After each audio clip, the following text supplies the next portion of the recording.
Hello there, welcome back to episode 4 of this Plan With Me series. In today's video, I'll be sharing with you why I was not your typical vision board kind of a girl, why I got back into it, and I'll quickly show you how I came up with my vision board for this year. My first reason was that I just found it challenging to come up with a vision board that makes sense. Why? Because a vision board is a visual representation of your ideal dreams and goals, and at this point in time I did not have a good understanding of what vision and life's purpose was all about. Like, what is my purpose? How can I make a visual representation of something I do not even know? So I just kind of shied away from it, or whenever I made a vision board, it was just a thing of art and craft for me, which is something that I love. So I would just take my time, enjoy printing out those papers and cutting them out, and pinning them up. And at the end of the day, it really did not make much sense to me. But on my quest to finding purpose, I came to realize that I had a lot of myths and misconceptions about life's purpose.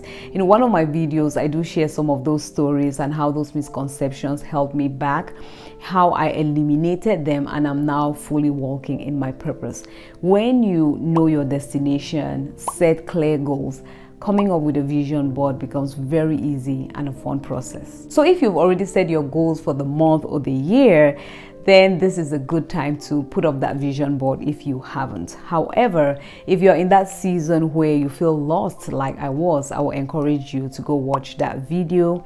I will also encourage you to click that subscribe button, come over and join this beautiful family of bloomers, because here on Shanti Bloom is all about us fully walking in our purpose, doing so with a lot of clarity each step of the way and with a lot of balance, so that we do not only survive, but we can really create impact, we can thrive, bloom and flourish in our everyday lives. Another reason why I am so excited about vision boards, and I encourage you to do the same, is that to come up with a meaningful vision board, you do not need full clarity or know every detailed step that is needed to reach one's destination. A vision board is not an action plan or a system that you're coming up with.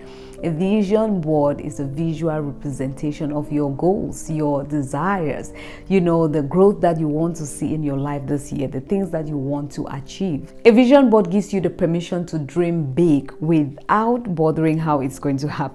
It helps you see the expected end, and when you see it, it gets and keeps you excited. It builds hope, which gives you the energy to follow through.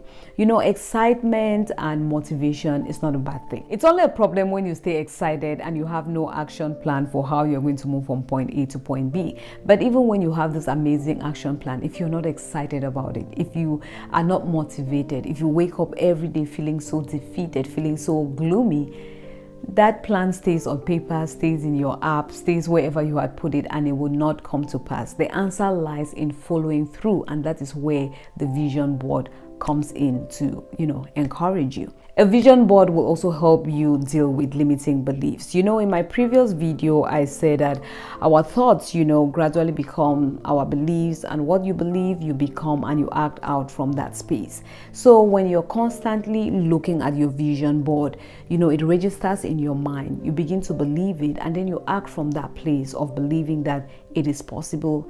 You act from a place of hope. You act from a place of confidence. So if you're that person who got into this year feeling like, I'm not so satisfied with where I am, I think over there is where I would like to be, or if you're that person who is satisfied with where they are, but you feel like, I think there are higher heights and there are deeper seas to explore, then grab your tools. Let me share with you the 5 steps that I use to come up with my vision board this year. It's easy, it's simple, it's quick, it's fun. Step number 1 is to clearly state your vision and your goals. And for this to be possible, you'll have to do some reflection, introspection, prayer and meditation, and some journaling. But in order for that little set time to be effective, I would encourage you to be someone who generally lives a very intentional life, someone who lives with a consciousness of who they are in Christ, someone who walks in close fellowship with God. You see, that 1 hour, 1 day, 1 week that you've set aside to reflect, pray, meditate, come up with your plan, that is good. Very, very important. I do that all the time. That's step number 1 that I'm telling you right here. But that is not good enough. because clarity will not always come in an hour, in a day, in a week. Clarity is gained as you walk intentionally in life. When you walk in close fellowship with God, before you even come to this little set time of prayer, you'll realize that your thoughts, your notes, your journal, your desires will already have clues as to where God wants to lead you in that season. The little time set aside will mostly be to bring your thoughts together and listen to God again more closely. I've said it time and time again on this channel, and I'll say it again. Don't just follow your heart or where you want to go, like we are told. Take time to reflect and follow your God-led heart, because the heart of man is deceitful. If your heart's desires can be influenced by the Holy Spirit, so too can your heart's desires be influenced by your flesh. And it may lead you down a path that seemed right, but then it may lead to destruction. Step 2, select your focus areas for the year. For me, I selected 7 areas this year. It may sound like a lot, but it isn't. When I share with you my goal setting process for this year, you're going to realize that I don't have too many goals for each of these areas, and even the goals that I have, I've structured them in such a way that I do not have to carry out everything all at once in the same month. So for my vision board, I put up these areas, but instead of crowding it with too many photos representing each of the goals that I have, I put up few of the photos, but then I attach some keywords that will remind me of the goals that I've set for those areas. For example, when I think about marriage, the area of marriage, I think of quality time and support. Is the year we really want to support each other in our individual and collective goals. When I think about finances, the words that come to mind is save, invest, give back. When I think about the spiritual life, the words that come to mind for me is fellowship and community.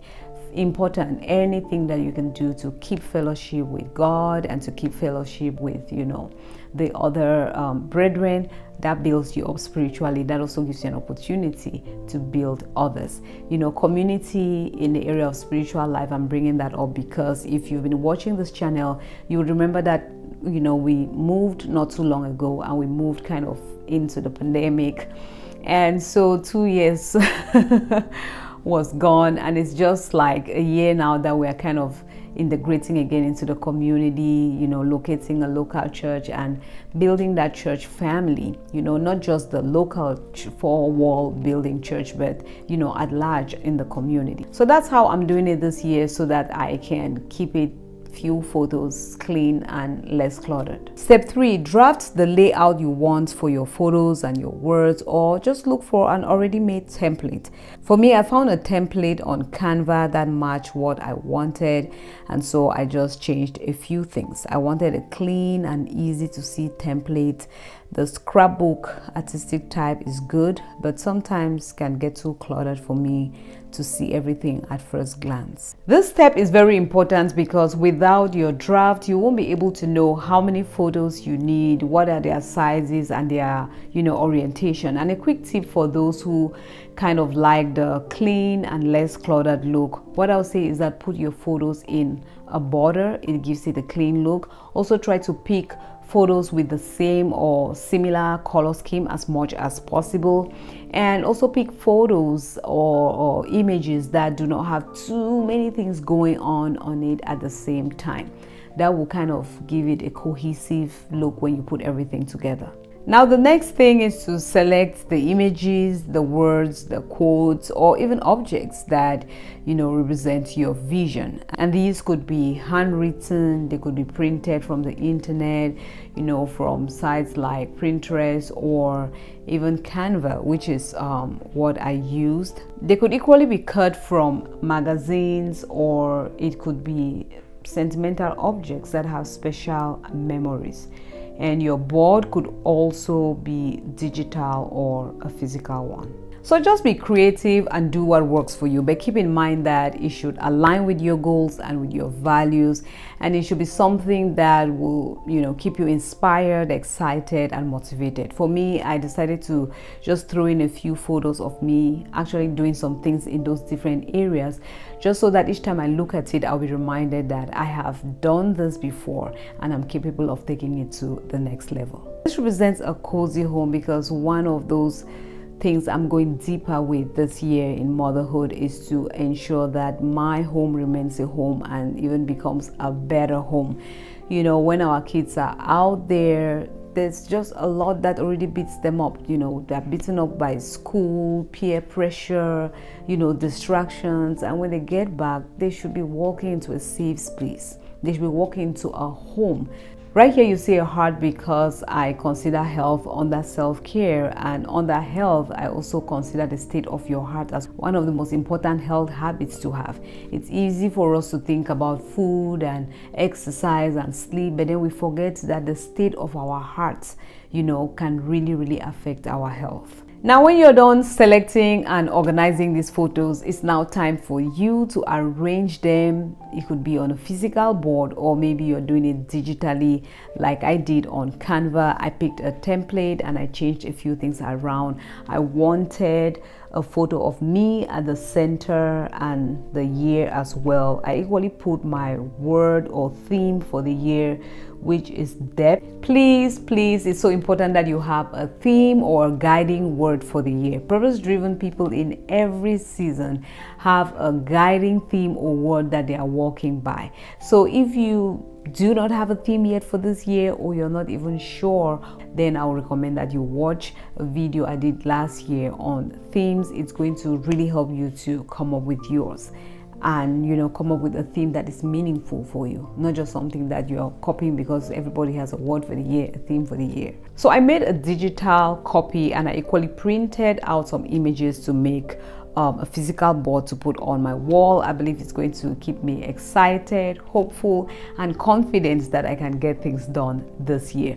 Now, if after watching this video you do come up with your own vision board, please do share it with me on social media. Tag me. I'll be so excited to see it. And if you've already done your vision board for this year, or if you're doing it monthly, please do leave us some amazing tips down there in the comment section below. Thank you all so much for tuning in today's episode. I hope you enjoyed it. We're going to be getting into more practical stuff in the upcoming videos, so please like, share, and subscribe if you haven't done so, and stay tuned for the next video coming up real soon.